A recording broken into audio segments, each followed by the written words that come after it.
Je vais te dire quelque chose que tu ne veux peut-être pas entendre, personne ne viendra réparer ta vie à ta place. Et oui, nous sommes ici pour te dire la vérité, sans artifice, sans flatteries inutiles, mais pour t'aider réellement, comme tu le mérites. Parce que chaque jour qui passe sans travailler sur toi-même n'est pas de la malchance. C'est une décision que tu prends. La philosophie stoïcienne est très claire à ce sujet, fais ce qui doit être fait, même lorsque tu n'en as pas envie. Tu n'as pas besoin de plus d'excuses, tu as besoin d'engagement envers toi-même. Cet engagement qui dérange, mais qui transforme. Vouloir changer sonne bien. Passer à l'action, beaucoup moins. Pourtant, c'est précisément là que se trouve la différence entre rester le même ou construire la vie que tu prétends vouloir. Et fais attention, parce que ce qui va suivre pourrait bien te faire regarder tes journées autrement. Reste jusqu'à la fin, parce que cela pourrait, sans aucun doute, être le début du changement dont tu as besoin. Avant de commencer, si tu trouves mes vidéos utiles, pense à t'abonner et à activer les notifications pour rester informé des prochaines publications. Chapitre 1, le moment où tu décides de changer. Il existe un moment précis. Ce n'est pas un instant dramatique. Il n'y a pas de musique en arrière-plan ni personne pour applaudir. C'est un moment calme, presque silencieux, où quelque chose en toi dit simplement « ça suffit ». Peut-être que c'était un matin, en te regardant dans le miroir sans vraiment te reconnaître. Peut-être que c'était lorsque quelqu'un autour de toi a obtenu ce dont tu rêves depuis des années, et que tu t'es demandé, avec une honnêteté totale, pourquoi cette personne y arrive-t-elle et pas moi? Ou peut-être était-ce simplement l'épuisement accumulé à force de vivre à moitié, à force de terminer chaque journée avec la sensation que rien d'important n'a avancé. Encore une fois. Ce moment existe. Et si tu es ici, il est probable que tu l'aies déjà vécu. Plus d'une fois. Mais voici ce que presque personne ne te dit, ce moment ne vaut absolument rien s'il n'est pas suivi d'une véritable décision. Parce que décider de changer ne signifie pas ressentir l'envie de changer. Ressentir est facile. Tout le monde ressent, à un moment donné, le désir d'avoir une meilleure vie. La différence se trouve dans ce que tu fais après cette sensation. Accepte que ta vie dépend de toi. Cela paraît dur. Et ça l'est. Pendant des années, beaucoup d'entre nous construisent une histoire très confortable dans laquelle le responsable de tout ce qui ne fonctionne pas se trouve toujours à l'extérieur, la famille, le quartier, l'économie, le patron, la mauvaise relation, la malchance, le mauvais moment. Et cette histoire, il faut le reconnaître, nous protège. Elle nous protège de la responsabilité. Mais elle nous paralyse aussi complètement. Les stoïciens, ces philosophes qui vivaient au IIIe siècle avant Jésus-Christ et qui possédaient souvent plus de clarté mentale que beaucoup de gourous modernes, avaient un principe très simple, certaines choses dépendent de toi, d'autres non. Le temps, les autres, le passé, ce qui est déjà arrivé, tout cela ne dépend pas de toi. Mais tes décisions, ton attention, tes efforts, ta manière de réagir à ce qui t'arrive, ça, oui, cela dépend de toi. Tout le reste n'est que du bruit. Et consacrer ton énergie au bruit est un luxe que tu ne peux pas te permettre. Voilà la clé, le problème n'est pas ce qui t'est arrivé, mais ce que tu fais avec ce qui t'est arrivé. Arrête de blâmer tout et tout le monde. Écoute-moi bien, je ne suis pas en train de te dire que ta vie a été facile. Peut-être qu'elle ne l'a jamais été. Tu as peut-être affronté de véritables obstacles, des injustices réelles, des coups que tu ne méritais pas du tout. Tout cela peut être vrai. Mais continuer à accuser les circonstances ne t'emmènera nulle part. La culpabilité ressemble à quelqu'un qui conduit en regardant uniquement dans le rétroviseur. Ce qu'il voit est peut-être réel, peut-être même important. Mais s'il ne regarde que là, il finira par s'écraser contre ce qui se trouve devant lui. Celui qui passe sa vie à expliquer pourquoi il n'a pas pu n'a jamais le temps d'essayer de voir s'il le peut réellement. Sois clair sur la raison pour laquelle tu veux changer. Ce point est bien plus important qu'il n'y paraît. Parce que le changement a un prix. Il coûte du temps.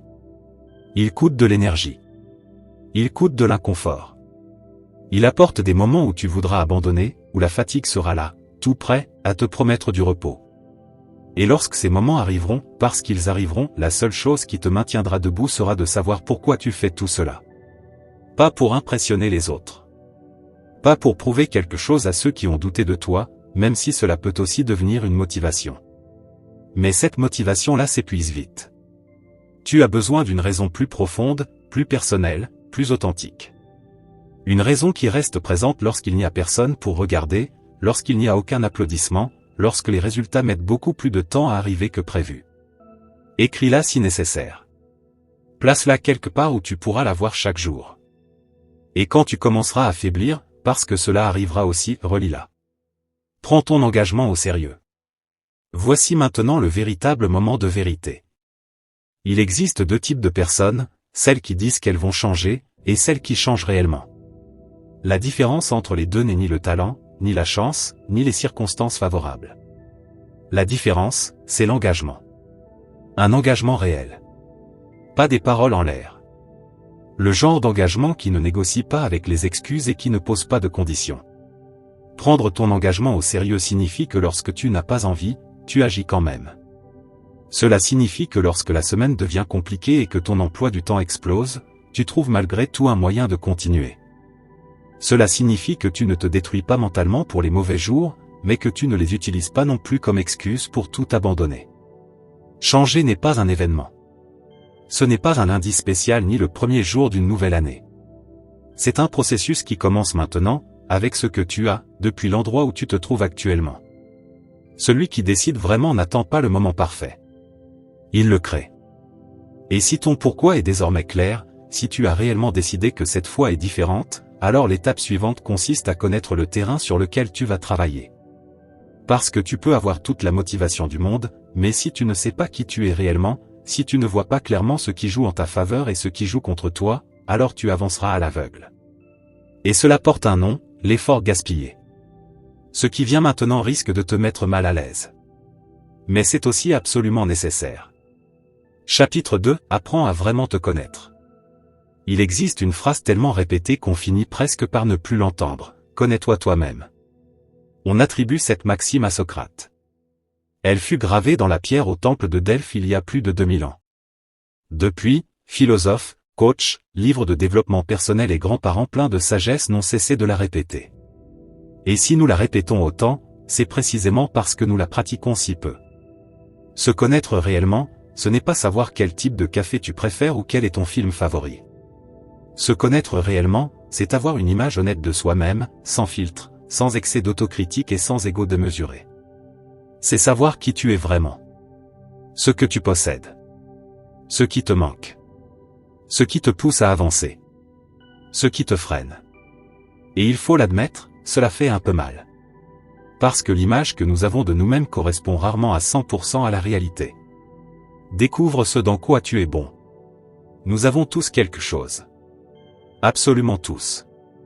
Le problème, c'est que nous avons tendance à considérer nos qualités comme normales parce qu'elles nous semblent naturelles, tandis que nous nous obsédons sur ce que nous faisons mal, car c'est ce qui nous coûte et nous fait souffrir.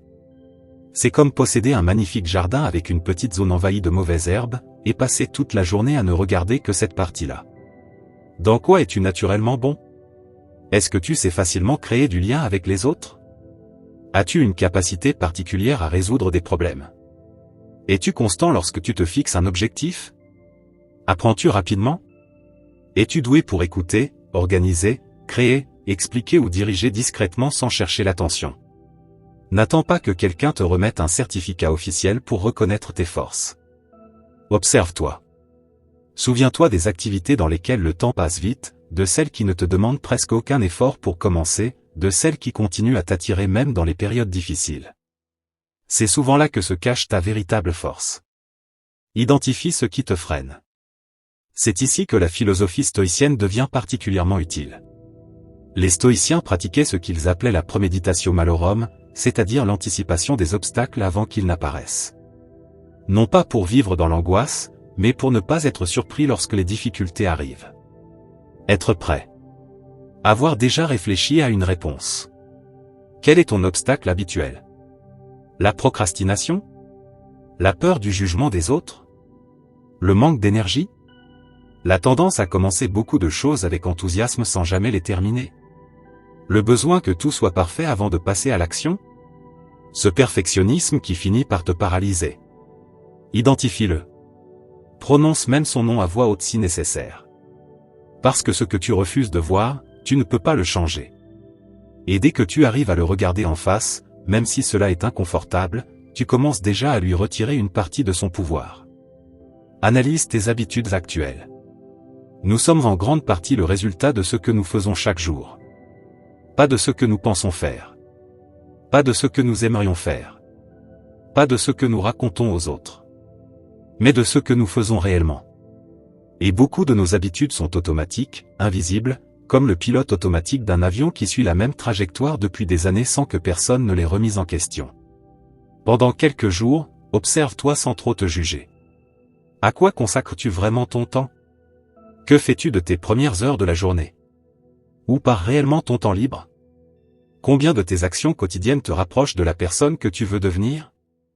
Et combien t'en éloignent silencieusement mais constamment? Cette analyse n'est pas faite pour te torturer ni pour te faire sombrer dans la culpabilité. Elle sert simplement à savoir où tu te trouves réellement. Tu ne peux pas tracer une route si tu ignores ton point de départ. Et beaucoup d'entre nous passent des années à planifier un avenir sans savoir d'où ils partent vraiment. Comprends ce qui t'anime intérieurement. Certaines personnes avancent par peur. La peur d'échouer. La peur de décevoir. La peur d'être jugé. La peur d'être laissé derrière. Oui, elles avancent. Mais elles avancent sous tension permanente. Et à long terme, cela épuise profondément. D'autres personnes avancent grâce à quelque chose de plus puissant et plus sain, un véritable objectif. Le désir sincère de grandir, d'apporter quelque chose au monde, de devenir cette version d'elles-mêmes qu'elles ne sont pas encore, mais qu'elles savent pouvoir devenir. Ces personnes n'ont pas besoin qu'on les pousse constamment. Le moteur est déjà à l'intérieur d'elles. Et toi, qu'est-ce qui te fait réellement avancer? Pas ce qui devrait te motiver. Mais ce qui te motive profondément lorsque personne ne te regarde. Cette réponse honnête est ta boussole. Tout le reste vient après. Il n'existe pas de voyage plus long ni plus nécessaire que celui qui nous conduit vers nous-mêmes. Tu sais désormais qui tu es. Tu sais ce que tu possèdes et ce qui te manque. Très bien. Maintenant arrive l'étape où la majorité des gens se bloquent. Non pas par manque d'informations, mais pour une raison beaucoup plus simple. Parce qu'une chose est d'avoir de la clarté. Une autre est d'agir avec cette clarté. Surtout lorsque tu n'en as pas envie. Surtout lorsque le canapé est tout prêt et que l'effort semble à des kilomètres. Ce qui vient maintenant détruit l'un des plus grands mythes du développement personnel. Chapitre 3. Fais ce que tu dois faire, même quand tu n'en as pas envie. Je vais te dire quelque chose qui va à contre-courant de tout ce qu'on t'a vendu ces dernières années. La motivation est surestimée. Cela ne signifie pas qu'elle n'existe pas. Elle existe. Mais ce n'est qu'un état émotionnel. Et les états émotionnels vont et viennent comme la météo en novembre. Aujourd'hui, tu débordes d'énergie et tu te sens capable de conquérir le monde. Demain, tu es fatigué, le ciel est gris, les problèmes s'accumulent sur ton bureau et la dernière chose dont tu as envie est de travailler sur toi-même. Alors quoi? Tu attends le retour de la motivation? Ceux qui attendent la motivation attendent souvent depuis des années. Et ils attendent encore. Passe à l'action même sans motivation. Voici le secret que presque personne ne dit clairement. L'action produit la motivation. Pas l'inverse. Quand tu commences, quand tu fais le premier pas, même petit, même imparfait, même sans envie, quelque chose s'active à l'intérieur de toi. L'énergie apparaît après le mouvement. Jamais avant. Cela a toujours fonctionné ainsi. C'est comme une voiture restée immobile dans un garage pendant longtemps. Le moteur peut avoir du mal à démarrer. Tu dois parfois tourner la clé plusieurs fois. Au début, il fait même des bruits étranges. Mais une fois lancé, après quelques minutes de route, le moteur tourne presque tout seul. Le problème, c'est que beaucoup attendent de ressentir l'envie avant de tourner la clé. Or le moteur n'a jamais fonctionné de cette manière. Construis des routines qui te soutiennent. Une routine n'est pas une prison ni le symbole d'une vie ennuyeuse. C'est une structure. C'est la différence entre devoir prendre 1000 petites décisions chaque matin et pouvoir réserver ton énergie mentale à ce qui compte vraiment. Les grands sportifs, les artistes les plus productifs, les entrepreneurs les plus constants, tous ont des routines. Non pas parce qu'ils sont des robots sans spontanéité, mais parce qu'ils savent que la discipline régulière mène là où la motivation ponctuelle échoue. Les stoïciens appelaient cela ascésie, la pratique délibérée, l'exercice constant. Non comme une punition, mais comme un entraînement. Comme un athlète qui ne s'entraîne pas seulement lorsqu'il en a envie, mais parce que l'entraînement fait partie de son identité. Tu n'as pas besoin de commencer avec une routine héroïque de 5 heures incluant méditation, sport, lecture et planification stratégique avant le petit déjeuner. Commence petit. Commence de manière durable.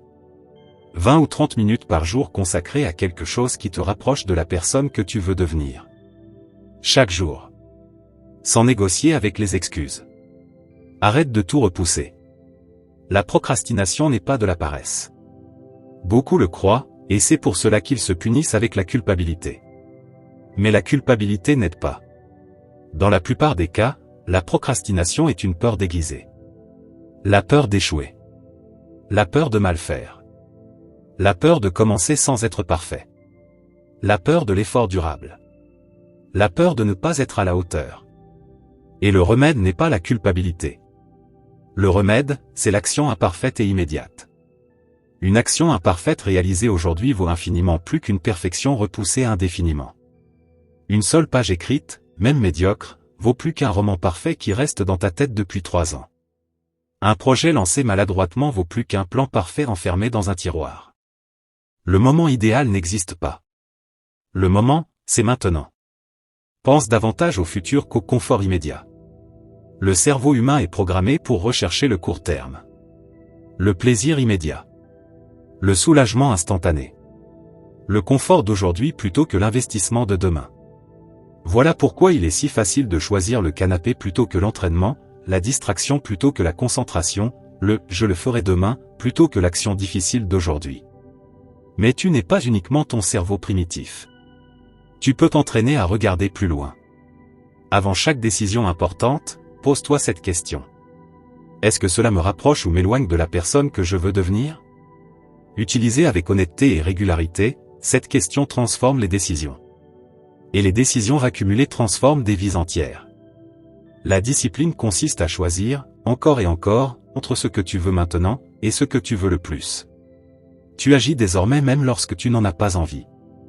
Tu as commencé à créer une routine. Tu es en mouvement. Mais une autre question apparaît maintenant. Comment construit-on un changement réel et durable? Faut-il tout bouleverser d'un seul coup? Faut-il accomplir un immense saut? Ou suffit-il de faire quelque chose de petit, mais constant? La réponse va probablement te surprendre, parce qu'elle va à l'encontre de nos instincts. Chapitre 4, Petit changement, grand résultat. Nous commettons presque tous la même erreur lorsque nous décidons de travailler sur nous-mêmes. Nous voulons tout changer d'un coup. L'alimentation. Le sport. Le sommeil. La productivité. Les relations. Les habitudes mentales. Le temps passé sur les réseaux sociaux. Tout en même temps. Dès lundi. Avec une ambition maximale. Et ce qui arrive le vendredi suivant, tu le connais déjà. Tu l'as probablement vécu plusieurs fois. Ce n'est pas un manque de volonté. C'est simplement que nous surchargeons le système. C'est vouloir faire bouillir une piscine entière avec une simple bougie. Le problème n'est pas la bougie. Le problème, c'est la taille de la piscine. Commence par des pas simples. Le vrai changement ne ressemble pas à une explosion. Il ressemble davantage à une fissure qui grandit lentement dans un mur. Au début, elle est presque invisible. Ridicule même. Puis, avec le temps et l'accumulation, le mur finit par céder. Si tu veux lire davantage, commence par 10 pages par jour. Si tu veux bouger plus, commence par 15 minutes de marche. Si tu veux écrire, commence par un simple paragraphe. Non pas parce que tu es incapable de faire plus, mais parce que ce qui commence petit et reste constant finit toujours par battre ce qui commence en grand puis s'effondre à la première difficulté. Les stoïciens ne recherchaient pas des transformations spectaculaires et instantanées. Ils recherchaient des améliorations quotidiennes, accumulées et durables. Ils savaient que le caractère ne se construit pas dans un moment d'inspiration intense, mais dans la pratique ordinaire, calme et constante. Attache les nouvelles habitudes à celles qui existent déjà. Voici une stratégie qui fonctionne réellement. Si tu possèdes déjà une habitude automatique, ajoute une nouvelle action juste avant ou juste après. Tu prépares toujours ton café le matin. Ajoute 5 minutes de lecture pendant qu'il refroidit. Tu t'entraînes déjà 3 fois par semaine? Ajoute 5 minutes de planification après chaque séance. Tu écoutes de la musique en cuisinant? Remplace parfois cela par un podcast qui t'apprend quelque chose. Tu ne crées pas une habitude à partir de rien. Tu attaches quelque chose de nouveau à un système qui fonctionne déjà. Comme ajouter un nouveau wagon à un train déjà en mouvement. Mesure tes progrès. Ce qui n'est pas mesuré donne l'impression de ne pas exister. Et lorsque tu as l'impression de ne pas avancer, le découragement apparaît. Puis vient l'abandon. Tu n'as pas besoin d'un système compliqué ni d'une application sophistiquée. Parfois, il suffit simplement de cocher chaque jour où tu respectes ton engagement. Une simple marque. Avec le temps, cette chaîne devient quelque chose que tu ne veux plus casser. Et c'est là que se trouve la vraie magie. La constance devient sa propre motivation. Voir cette progression, même modeste, te rappelle que tu avances, que tu construis quelque chose. Et cela compte énormément, surtout les jours où les résultats ne sont pas encore visibles. Sois constant avant d'être parfait. C'est probablement le changement de mentalité le plus important de tous.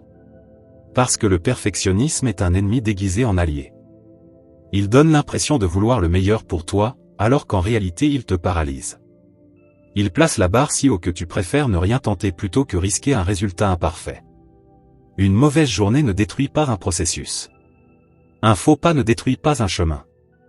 Ce qui détruit réellement le chemin, c'est abandonner après la chute et ne jamais revenir. Si tu échoues un jour, reprends simplement le lendemain. Sans drame. Sans culpabilité excessive. Sans croire que tu dois recommencer depuis zéro. Continue simplement là où tu t'étais arrêté. Parce qu'à long terme, la constance imparfaite bat toujours la perfection intermittente. Ne te compare pas à ce que tu voulais être hier. Compare-toi à la personne que tu étais le mois dernier. Tu es en mouvement. Un mouvement réel.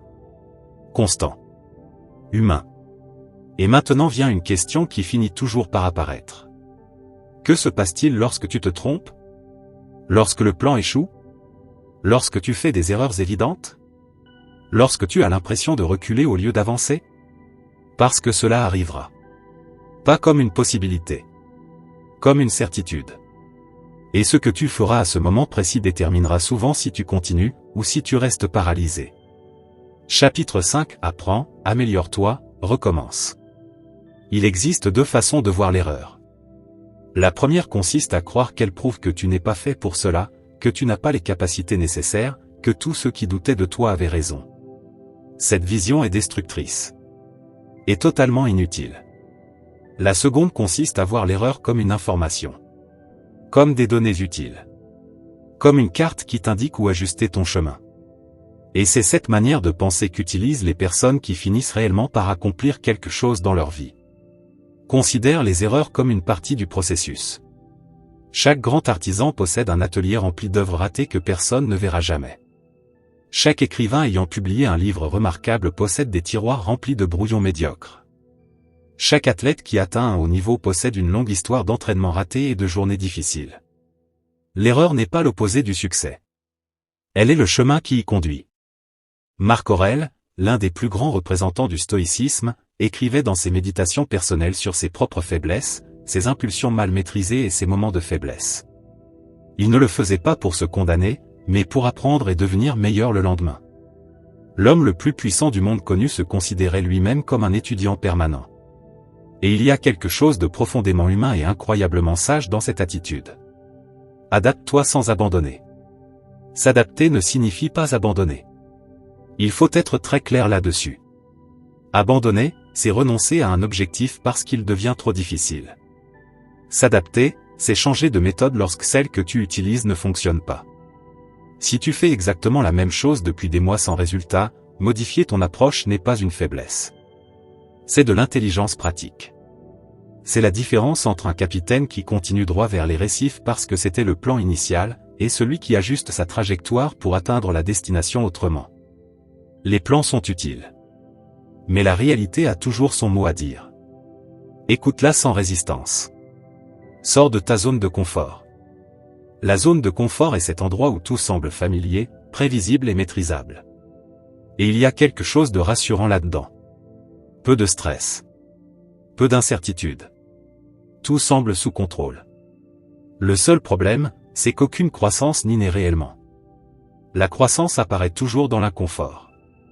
Lorsque tu apprends quelque chose que tu ne maîtrises pas encore. Lorsque tu affrontes une situation nouvelle. Lorsque tu acceptes quelque chose qui te fait légèrement peur, c'est là que tes capacités s'élargissent réellement. Comme un muscle, sans résistance, il ne grandit jamais. Il ne s'agit pas de sauter dans l'inconnu sans préparation. Il s'agit d'élargir progressivement les frontières de ce qui t'est familier. Un pas inhabituel. Puis un autre. Et peu à peu, ta zone de confort grandit avec toi. Deviens plus fort face aux problèmes. Les problèmes ne disparaîtront jamais complètement de ta vie. Tant que tu vivras, il y aura des difficultés. La vraie question n'est pas « comment éviter les problèmes ?» La vraie question est « comment réagis-tu lorsqu'ils apparaissent ?» Certaines personnes s'effondrent face à l'adversité. Elles se paralysent, sombrent dans une spirale négative et mettent des semaines à se relever. D'autres grandissent face aux mêmes difficultés. Elles y voient une occasion de découvrir de quoi elles sont capables. Non pas parce qu'elles sont spéciales, mais parce qu'elles ont entraîné cette capacité au fil du temps. La résilience n'est pas un don réservé à quelques privilégiés. C'est une compétence qui se développe.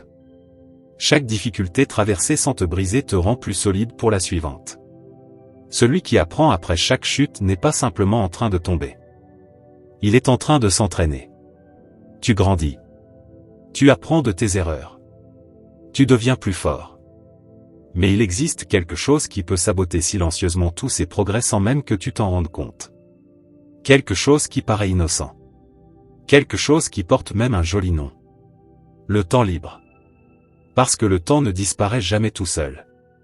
Quelqu'un l'utilise. Et si ce n'est pas toi qui le dirige consciemment, alors autre chose le fera à ta place. Ce qui vient maintenant pourrait bien représenter la différence la plus visible entre la personne que tu es aujourd'hui, et celle que tu veux devenir. Chapitre 6. Arrête de perdre ton temps. Le temps est la seule chose que l'on ne récupère jamais. L'argent que tu perds peut revenir, si tu t'en donnes les moyens. La santé, dans de nombreux cas, peut être retrouvée avec du temps et des efforts. Les relations brisées peuvent parfois être reconstruites avec de la volonté des deux côtés. Mais le temps qui passe, passe définitivement. Il ne revient ni avec l'argent, ni avec les efforts, ni avec quoi que ce soit. Et pourtant, nous vivons comme si nous en possédions une réserve infinie. Comme s'il y avait toujours un lendemain pour commencer, un mois prochain pour s'organiser, une année prochaine pour enfin effectuer ce changement que nous repoussons depuis si longtemps. Et c'est ainsi, silencieusement, que les années disparaissent. Sache ce qui est réellement important chaque jour. Il existe une distinction qui change complètement la manière de voir ces journées, la différence entre l'urgent et l'important. L'urgent, c'est ce qui crie. Le message qui vient d'arriver et exige une réponse immédiate. La notification. La petite crise du moment. L'imprévu qui surgit sans prévenir. L'urgence réclame ton attention immédiatement. Et elle n'accepte pas d'attendre. L'important, lui, construit ton avenir. Le temps consacré à ta santé. À apprendre quelque chose de nouveau. À renforcer une relation qui compte réellement. À travailler sur ce projet qui a du sens pour toi. Le plus souvent, l'important ne fait aucun bruit. Il attend discrètement dans un coin. Et si tu ne lui fais pas volontairement de la place, il n'apparaîtra jamais. Sénèque, l'une des grandes figures du stoïcisme, écrivait il y a plus de 2000 ans quelque chose qui reste terriblement actuel. Consacre ce que tu as de plus précieux à ce qui compte réellement. Et ce que tu as de plus précieux n'est ni ton argent ni ton talent. C'est ton temps. Et personne ne le protégera à ta place si tu ne le fais pas toi-même. Évite les distractions. Nous vivons à l'époque de la distraction parfaite. Les téléphones, les réseaux sociaux, les plateformes de divertissement, tout cela est conçu par des équipes extrêmement intelligentes qui étudient depuis des années comment capturer ton attention et la retenir le plus longtemps possible. Ce n'est pas un accident. C'est le modèle économique. Ce n'est pas ta simple volonté contre quelques minutes de distraction. C'est ta volonté contre des algorithmes spécialement conçus pour la vaincre. Et dans cette bataille, sans stratégie claire ni limite volontaire, tu pars presque toujours perdant. Il ne s'agit pas de vivre comme un moine ni de supprimer tout ce qui te divertit. Il s'agit d'être conscient. De décider quand et combien. Mettre le téléphone hors de la chambre pendant la nuit. Désactiver les notifications lorsque tu travailles sur quelque chose d'important. Contrôler ton temps d'écran au lieu de le laisser être décidé par un algorithme. Tu ne retires rien aux autres. Tu récupères simplement quelque chose qui t'appartient, ton attention. Concentre-toi sur une seule chose à la fois. Le multitâche est l'un des plus grands mythes de la productivité moderne. Le cerveau humain n'est pas conçu pour bien faire plusieurs choses en même temps. En réalité, il saute rapidement d'une tâche à une autre, et chaque changement consomme une énergie mentale réelle. Résultat, tu finis par faire 3 choses à moitié au lieu d'en accomplir une correctement. Choisis une seule tâche. Accorde-lui toute ton attention. Puis passe à la suivante. Cela paraît simple, parce que ça l'est. Et cela fonctionne précisément parce que cela respecte le fonctionnement naturel de ton cerveau. Apprends à dire non sans culpabiliser. C'est difficile pour beaucoup de personnes, surtout si on leur a appris que la disponibilité permanente est une qualité. Dire non peut sembler égoïste, impoli ou décevant. Mais voici une vérité que peu de gens osent dire. Chaque fois que tu dis oui à quelque chose que tu ne veux pas vraiment faire, tu dis non à quelque chose d'important pour toi. Le temps est limité. Chaque engagement que tu acceptes occupe une place dans ta vie. Et cette place est souvent prise sur ton propre temps. Dire non avec respect et clarté n'est pas de l'égoïsme. C'est de la responsabilité. Responsabilité envers ton énergie, ton temps et la vie que tu es en train de construire. Celui qui ne sait pas dire non laisse les autres décider de sa vie à sa place sans même s'en rendre compte. Tu as récupéré ton temps et ton attention. Mais maintenant arrive une autre question essentielle. À quoi sert-il de construire une meilleure vie si l'outil principal qui doit la construire, toi-même, est épuisé, sans énergie et fonctionne à moitié de ses capacités? Ce qui vient maintenant n'est pas secondaire. C'est la base de tout le reste. Chapitre 7. Prends soin de ton corps, prends soin de ton énergie. Le corps n'est pas un simple moyen de transport. Le corps est ton outil principal. Si un chirurgien possède un scalpel rouillé, peu importe son intelligence. Si un musicien joue avec un instrument désaccordé, peu importe son talent. Et si ton corps est épuisé, privé de sommeil, sans mouvement, mal alimenté et rempli de stress chronique, alors peu importe ta motivation ou tes bonnes intentions. Tu ne pourras pas fonctionner comme tu le voudrais. Le moteur ne peut pas donner ce qu'il ne possède pas. Ce chapitre ne parle pas de fitness extrême ni de nutrition parfaite.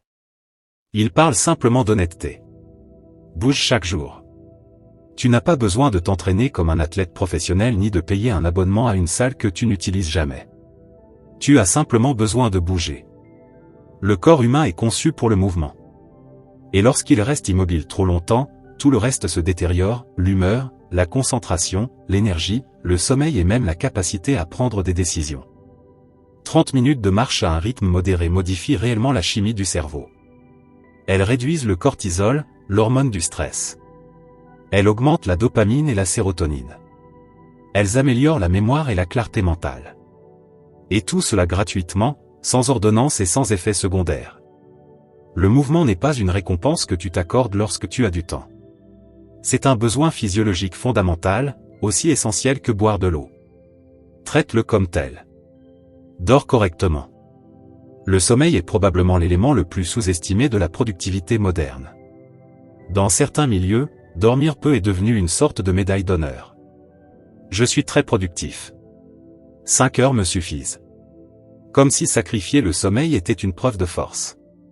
C'est exactement l'inverse. Le manque chronique de sommeil détériore la mémoire, le jugement, la concentration, l'équilibre émotionnel et le système immunitaire. Fonctionner en étant épuisé n'est pas de l'efficacité. C'est simplement fonctionner avec une version diminuée de toi-même. La majorité des adultes ont besoin de 7 à 9 heures de sommeil de qualité. Ce n'est pas une opinion. C'est la biologie. Tu peux négocier avec ton emploi du temps si tu veux. Mais la facture sera toujours payée par tes performances. Et cette facture, c'est toi qui la paies. Mange mieux. Tu n'as pas besoin de devenir nutritionniste ni de compter chaque calorie. Mais tu dois comprendre une chose simple. Ce que tu mets dans ton corps devient le carburant avec lequel tu vas fonctionner toute la journée. Un petit déjeuner qui t'apporte une énergie stable est très différent d'un repas qui provoque un pic de sucre suivi d'un énorme coup de fatigue. Boire régulièrement de l'eau est différent de survivre uniquement grâce au café. Les aliments qui nourrissent réellement ton corps sont différents de ceux qui remplissent simplement ton estomac en te laissant encore plus fatigué ensuite. Pas parfaitement. Pas avec obsession. Simplement un peu mieux qu'hier. Et progressivement. Réduis ton stress. Le stress ponctuel est normal, et même utile. Il t'active. Il te prépare à agir. Le problème, c'est le stress chronique. Celui qui ne disparaît jamais. Celui qui reste constamment en arrière-plan. Ce n'est pas seulement un état émotionnel. C'est une réaction physiologique qui, avec le temps, détruit progressivement la santé mentale, le système cardiovasculaire, le sommeil et le système immunitaire. Les stoïciens parlaient de l'ataraxie, cette tranquillité intérieure qui naît lorsqu'on ne se laisse pas emporter par tout ce qui se passe à l'extérieur. Ce n'est ni de l'indifférence ni une fuite du monde. C'est de la perspective. La capacité d'observer ce qui arrive sans laisser chaque événement te définir complètement ou te détruire. Trouve ce qui réduit réellement ton stress. Médite si cela t'aide. Marche en silence. Crée des limites claires entre le travail et le repos. Fais parfois quelque chose uniquement pour le plaisir, sans obligation de résultat. L'énergie n'est pas infinie. Mais elle est renouvelable, à condition d'en prendre soin. Le corps est la première maison que nous habitons. Prends-en soin comme tel. Ton corps commence à retrouver sa force. Ton énergie revient. Mais il manque encore quelque chose. Parce que parfois, le plus grand obstacle ne se trouve ni dans le corps, ni dans le temps, ni dans les habitudes extérieures. Il se trouve ici, à l'intérieur de toi. Dans la manière dont tu te parles. Dans la façon dont tu gères ce que tu ressens. Dans ta réaction lorsque les choses ne se passent pas comme prévu. Apprendre à maîtriser ce que tu ressens est probablement le travail le plus difficile de tout ce processus. Mais c'est aussi le plus transformateur. Chapitre 8. Apprends à maîtriser ce que tu ressens. Les émotions ne sont pas le problème. Le problème, c'est de croire que les émotions sont des ordres auxquels il faut obéir sans les remettre en question. Que si tu ressens de la peur, tu dois t'arrêter et reculer. Que si tu ressens de la colère, tu dois exploser. Que si tu ressens de la tristesse, c'est que quelque chose va profondément mal et qu'il faut le résoudre immédiatement. Les émotions sont des informations. Ce sont des signaux. Mais c'est toi qui décides quoi faire de ces informations. Cette distinction, si simple à formuler et pourtant si difficile à pratiquer, change absolument tout. Comprends tes émotions. La première tâche est la plus fondamentale, apprendre à nommer précisément ce que tu ressens. Cela paraît évident, mais en pratique, ce ne l'est pas tant que ça. Beaucoup de personnes, quand quelque chose ne va pas, ressentent une sorte de malaise diffus, une tension permanente, un bruit de fond dont elles ignorent l'origine. Et elles réagissent à ce bruit sans même l'avoir identifié. Ce qui se cache derrière peut être de la peur, de la frustration, une profonde tristesse ou une déception envers soi-même. Mais si tu ne le nommes pas, si tu ne l'identifies pas clairement, tu ne peux pas le travailler consciemment. Quand tu apprends à dire « je ressens de la peur face à cette situation », au lieu de simplement agir comme quelqu'un qui a peur sans le savoir, tu crées une distance entre toi et l'émotion. Et cette distance, c'est un véritable pouvoir. Ne réagis pas impulsivement. Épictète, l'un des grands penseurs du stoïcisme, l'exprimait magnifiquement, entre le stimulus et la réponse, il existe un espace. Et dans cet espace se trouve ta véritable liberté, ta capacité à choisir qui tu veux être. Cet espace peut durer une seconde ou plusieurs jours, selon la situation et selon l'entraînement que tu as développé. Mais il existe. Apprendre à utiliser cet espace, à ne pas réagir dans le feu du moment, à respirer avant de répondre, à choisir consciemment une réponse au lieu de simplement réagir, est l'une des compétences les plus précieuses que tu puisses développer. Combien de conversations ont détruit des relations importantes simplement parce qu'une personne a réagi sous l'impulsion du moment ? Combien de décisions prises sous le coup d'une émotion intense se sont révélées être parmi les pires de toute une vie ? L'impulsion a sa place. Mais il faut savoir quand l'utiliser et quand la freiner volontairement. Pratique la gratitude. La gratitude n'est pas un optimisme naïf ni une façon de prétendre que tout va bien quand ce n'est pas le cas. C'est un exercice conscient et concret d'attention dirigée vers ce qui fonctionne encore. Vers ce que tu possèdes déjà. Vers ce qui est présent dans ta vie, même de manière modeste. Le cerveau humain possède un biais naturel vers le négatif, largement documenté en neurosciences. On appelle cela le biais de négativité. Son rôle évolutif est simple, détecter les menaces pour assurer la survie. Mais dans le monde moderne, ce même biais te pousse à remarquer beaucoup plus ce qui manque que ce qui est déjà là. La gratitude consciente agit comme un contrepoids. Non pas en supprimant les problèmes ni en les minimisant, mais en élargissant ton champ de vision pour inclure également ce qui est bon dans ta vie. 3 choses par jour suffisent. Sans rituel compliqué. Sans cérémonie particulière. Juste prendre conscience de ce qui va bien aujourd'hui. Avec le temps, cette petite habitude change la manière dont tu regardes le monde. Et la manière dont tu regardes le monde change tout. Construis ta confiance intérieure. La confiance en soi ne vient pas du fait que tout se passe toujours bien. Elle vient de la certitude que, quoi qu'il arrive, tu trouveras un moyen de faire face. Et cette conviction ne s'installe pas simplement en lisant des livres ou en écoutant des podcasts. Elle se construit dans l'action. En affrontant les choses. En traversant les difficultés. Chaque fois que tu fais face à quelque chose de difficile et que tu le traverses, même imparfaitement, même avec plus d'efforts que prévu, tu laisses en toi une preuve réelle de ta capacité. Une preuve que tu as tenu bon. Que tu as résisté. Que tu as continué après être tombé. Avec le temps, cet ensemble de preuves devient le socle qui te soutient lorsque la vie devient réellement compliquée. Ce n'est pas l'absence de peur qui te rend fort. C'est le fait de savoir que tu as déjà surmonté des épreuves auparavant et que tu peux traverser celles-ci aussi. Tu ne peux pas toujours contrôler ce que tu ressens. Mais tu peux toujours choisir ce que tu fais de ce que tu ressens. Tu commences maintenant à mieux gérer ce qui se passe en toi. Parlons désormais de ce qui se passe autour de toi.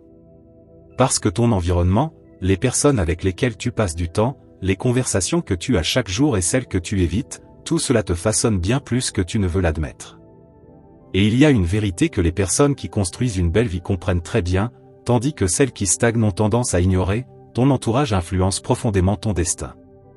Chapitre 9. Entoure-toi mieux. Il existe un concept mathématique très utile pour comprendre quelque chose que l'on oublie souvent dans les relations humaines, la moyenne. La moyenne des 5 personnes avec lesquelles tu passes le plus de temps influence profondément et continuellement ta mentalité, tes habitudes, tes attentes sur ce qui est possible, ton niveau d'exigence envers toi-même et l'image que tu as de ce que tu mérites. Ce n'est ni du fatalisme ni du déterminisme. Ton environnement ne décide pas de tout à ta place. Mais il influence énormément, bien plus que nous aimons l'admettre lorsque nous voulons croire que nous sommes totalement indépendants de ceux qui nous entourent. Reste avec des personnes qui t'élèvent. Certaines personnes te laissent avec plus d'énergie que lorsque tu les as rencontrées. Des personnes qui t'inspirent sans te mettre en compétition. Qui t'encouragent à penser plus profondément. Qui célèbrent sincèrement tes progrès sans jalousie. Qui te disent la vérité même lorsqu'elle n'est pas agréable à entendre. Ces personnes sont inestimables. Et elles sont bien plus rares qu'on ne le pense. Quand tu les trouves, identifie-les. Cultive activement ces relations. Fais-leur une véritable place dans ta vie, parce qu'elles méritent cette place. Elles n'ont pas besoin d'être parfaites. Personne ne l'est. Ce qui compte, c'est que leur présence produise en toi de la construction, de la croissance, de l'expansion, et non un épuisement constant. Éloigne-toi de ce qui te détruit. Certaines personnes te vident systématiquement de ton énergie. Elles apportent une nouvelle plainte à chaque conversation. Elles voient l'échec dans tout ce que tu entreprends. Elles te rappellent constamment pourquoi les choses ne peuvent pas fonctionner et pourquoi, selon elles, toi en particulier, tu n'y arriveras pas. Tu ne peux pas toujours t'éloigner complètement de ces personnes. Parfois, ce sont des membres de ta famille. Parfois, des collègues incontournables. Une partie du tissu de ta vie que tu ne peux pas réorganiser du jour au lendemain. Mais tu peux choisir l'espace que tu leur accordes réellement. Le temps. L'énergie émotionnelle. Le poids que tu leur permets d'avoir sur tes décisions. Les stoïciens parlaient déjà de l'importance de choisir avec soin les personnes dont on s'entoure, parce que la proximité prolongée laisse toujours une trace. Et tu choisis le type de trace que tu veux laisser entrer dans ta vie. Cherche des modèles inspirants.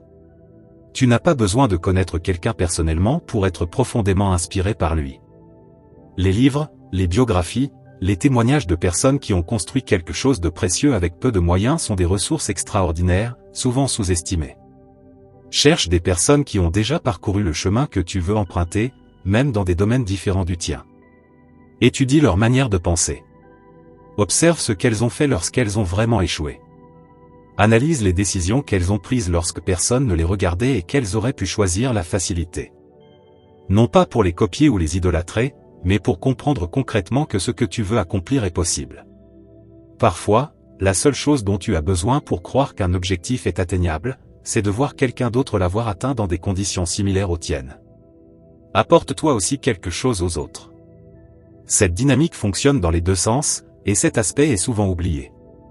Tu ne fais pas que recevoir de ton environnement. Tu contribues aussi à le façonner. Et ce que tu apportes détermine en partie les relations que tu attires et la personne que tu deviens progressivement. Sois celui qui encourage quand quelqu'un faiblit. Celui qui partage ce qu'il sait. Celui qui grandit sans peur de manquer, parce que le savoir partagé grandit encore davantage. Sois celui qui célèbre sincèrement le succès des autres sans calculer ce qu'il peut en tirer. Non pas comme une stratégie, mais comme une manière authentique d'être. Parce que construire avec les autres produit toujours davantage, sur le long terme, que construire seul dans l'isolement. Dis-moi avec qui tu marches, et je te dirai jusqu'où tu iras. Tu as déjà commencé à travailler réellement sur toi-même. Tu as appris à agir. À gérer tes émotions. À prendre soin de ton corps. À choisir soigneusement ton environnement. Tout cela compte. Tout cela construit. Mais il reste encore une question essentielle. Une question qui donne une direction à tout le reste. Quelle vie veux-tu réellement créer? Pas celle que les circonstances t'ont imposée. Pas celle que les autres attendent de toi. La tienne. Celle que tu choisis consciemment. Chapitre 10. Crée la vie que tu veux. Nous arrivons à la fin de ce chemin, ou plutôt au véritable commencement. Parce que tout ce que nous avons vu jusqu'ici, prendre des décisions sérieuses, apprendre à se connaître, agir sans attendre la motivation parfaite, construire de petites habitudes constantes, apprendre de ses erreurs, gérer son temps avec intention, prendre soin de son corps, maîtriser ses émotions, choisir son entourage, tout cela n'a aucun sens dans le vide. Tout cela prend du sens lorsqu'il est mis au service d'une vie qui t'appartient réellement. Une vie choisie consciemment. Une vie qui porte ta signature. Sois clair sur la manière dont tu veux vivre. Cette question paraît simple. En réalité, pour la plupart des gens, c'est la plus difficile de toutes. Parce que nous passons souvent notre vie à suivre ce qu'il faudrait faire, ce que les autres attendent, ce qui semble raisonnable, acceptable ou sécurisé. Mais toi, comment veux-tu réellement vivre? Pas en termes d'objets, de titres ou d'argent. Mais en termes de sensations quotidiennes. De la manière dont tu te lèves chaque matin. De la façon dont tu te sens pendant tes journées ordinaires. Du type de personne que tu es dans tes relations, dans ton travail, dans ton temps libre, lorsque personne ne t'évalue. Visualise cette vie avec précision. Décris-la. Rends-la concrète. Parce que le flou ne guide personne. Seul le concret oriente les pas. Fixe-toi de vrais objectifs. Il existe une différence immense entre les rêves et les objectifs. Les rêves sont beaux et nécessaires. Mais les objectifs ont une date, des étapes concrètes et des critères précis qui permettent de savoir si tu avances. Un objectif réel et spécifique. Ce n'est pas « je veux être plus en forme ». C'est « je veux pouvoir courir 5 km sans m'arrêter dans 4 mois en m'entraînant 3 fois par semaine ». Ce n'est pas « je veux avoir plus d'argent ». C'est « je veux économiser cette somme précise dans ce délai précis en suivant ces étapes concrètes ». Les objectifs vagues produisent des résultats vagues. Les objectifs concrets créent une carte. Et avec une carte, même si le chemin est long, tu sais toujours où tu es et où tu vas. Les stoïciens faisaient aussi une distinction importante, il y a ce qui dépend de toi et ce qui ne dépend pas entièrement de toi. Tu peux contrôler la régularité de ton entraînement. Mais tu ne peux pas contrôler exactement quand ton corps réagira comme tu l'espères. Concentre-toi donc sur le processus. Sur l'effort quotidien. Sur ce qui dépend réellement de toi. Les résultats arrivent ensuite comme une conséquence naturelle. Agis chaque jour dans cette direction. Voilà le cœur de tout ce que nous avons vu, la cohérence quotidienne entre ce que tu dis vouloir et ce que tu fais réellement lorsque personne ne te regarde. Tu n'as pas besoin d'accomplir chaque jour quelque chose d'immense ou de spectaculaire. Tu dois simplement avancer chaque jour dans la bonne direction. Même si le pas est petit. Même si cela paraît insuffisant. Même si tu es fatigué et que le résultat semble encore très loin. Imagine quelqu'un traversant un pays à pied. Chaque jour, il avance un peu. Certains jours davantage. D'autres moins. Parfois la pluie transforme la route en boue. Parfois le terrain est difficile et les pieds font mal. Mais il continue dans la même direction. Et il existe une vérité inévitable dans ce processus, si tu continues d'avancer vers l'endroit où tu veux aller, tu finis par arriver. Toi aussi. Réévalue et améliore ton chemin. La vie que tu veux construire n'est pas un plan figé gravé dans la pierre. C'est un projet vivant. Il évolue avec ton expérience. Il intègre ce que tu apprends sur toi-même. Il tient compte du fait que tes priorités changent avec le temps. Prends régulièrement du temps pour regarder derrière toi sans nostalgie et devant toi sans anxiété. Es-tu encore dans la direction que tu voulais suivre? Qu'est-ce qui a changé en toi ou dans tes circonstances? Que dois-tu ajuster sans perdre ton cap? Quelle petite victoire peux-tu célébrer comme preuve de ton évolution? Réviser honnêtement son chemin n'est pas abandonner. C'est avancer intelligemment, sans se mentir à soi-même. Et nous arrivons ici, à la fin de ces 10 chapitres. À la fin de cette conversation qui avait commencé par une décision, et qui se termine par une autre. Avant de terminer, retiens une chose essentielle. Tout ce que nous avons vu, chaque idée, chaque pratique, chaque réflexion, ne sert à rien si cela reste simplement stocké dans ton esprit. Tout cela ne prend de valeur que lorsque cela devient une action réelle. Une décision concrète. Un engagement quotidien envers toi-même. Même quand tu n'en as pas envie. Même quand personne ne regarde. Même quand les résultats prennent plus de temps que prévu. Tu n'as pas besoin de tout changer d'un coup. Tu n'as pas besoin d'être parfait dès le premier jour. Tu dois simplement commencer. Puis continuer. Et lorsque tu faibliras, recommencer encore. La vie que tu mérites ne t'attend pas au bout d'un long chemin. Tu es déjà en train de la construire maintenant, avec chaque petite décision, chaque acte de discipline, chaque fois que tu choisis ton futur plutôt que ton confort immédiat. C'est cela, travailler sur soi-même.